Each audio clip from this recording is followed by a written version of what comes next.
అందరికీ నమస్కారం.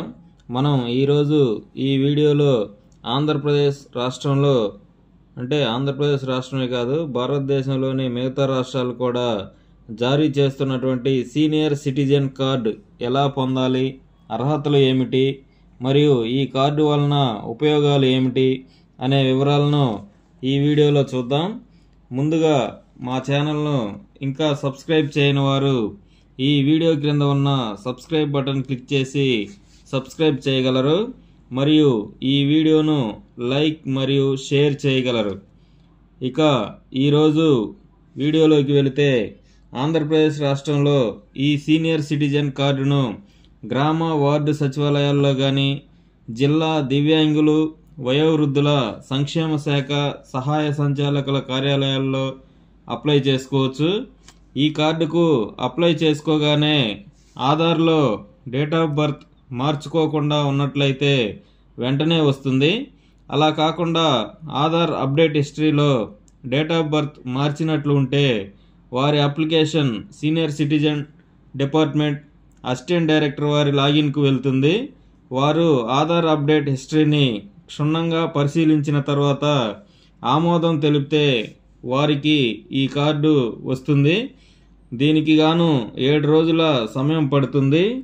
ఈ సీనియర్ సిటిజన్ కార్డు పొందుటకు గ్రామ వార్డు సచివాలయాల్లో గ్రామ సచివాలయం అయితే డిజిటల్ అసిస్టెంట్ గారిని, అదే వార్డు సచివాలయం అయితే ward education and data processing secretary గారిని సంప్రదించి అప్లై చేసుకోవాలి. ఈ కార్డు భారతదేశం అంతటా చెల్లుబాటు అవుతుంది. అయితే ఈ సీనియర్ సిటిజన్ కార్డును 60 ఏళ్లు దాటిన పురుషులు లేదా 58 ఏళ్లు దాటిన మహిళలకు ప్రభుత్వం మంజూరు చేస్తుంది.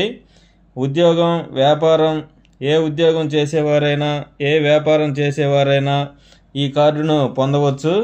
ఆధార్ కార్డులో కావాలని వయసు పెంచుకున్న వారు మాత్రం ఈ కార్డు పొందటానికి అనర్హులు.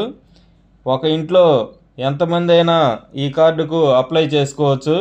ఈ కార్డుకు అప్లై చేసుకోవడానికి application form, passport size photo, Aadhaar card, blood group తెలిసి ఉండాలి. అదేవిధంగా ఎమర్జెన్సీ కాంటాక్ట్ పర్సన్ నేమ్ మరియు వారి యొక్క కాంటాక్ట్ నంబర్, అదేవిధంగా ఆధార్ అప్డేట్ హిస్టరీ వంటి వివరాలు అందజేయవలసి ఉంటుంది.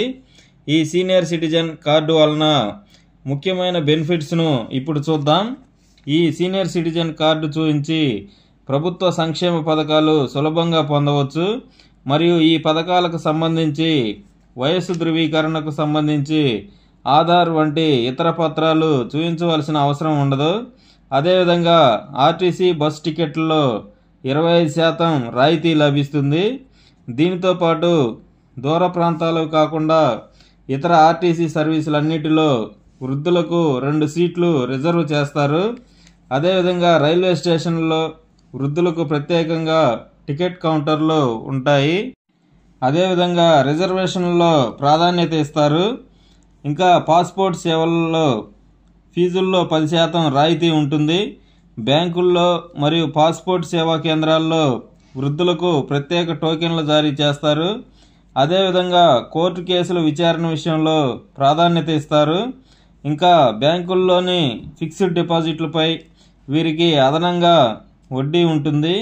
డెబిట్ కార్డుపై ఫీజు మినహాయింపు, ఏటీఎం ద్వారా డబ్బు తీసుకునేందుకు ఉన్న పరిమితులు ఇతరుల కంటే ఎక్కువగా ఉంటాయి. ఇంకా ఇన్కమ్ ట్యాక్స్ బెనిఫిట్లు కూడా ఉంటాయి. ఇదండి ఈ వీడియోను లైక్ మరియు షేర్ చేసి అర్హత ఉన్నవారు ఈ అవకాశాన్ని వినియోగించుకునే విధంగా చేయగలరు మరియు మా ఛానల్ను సబ్స్క్రైబ్ చేయగలరు. Thanks for watching. Thanks to everyone.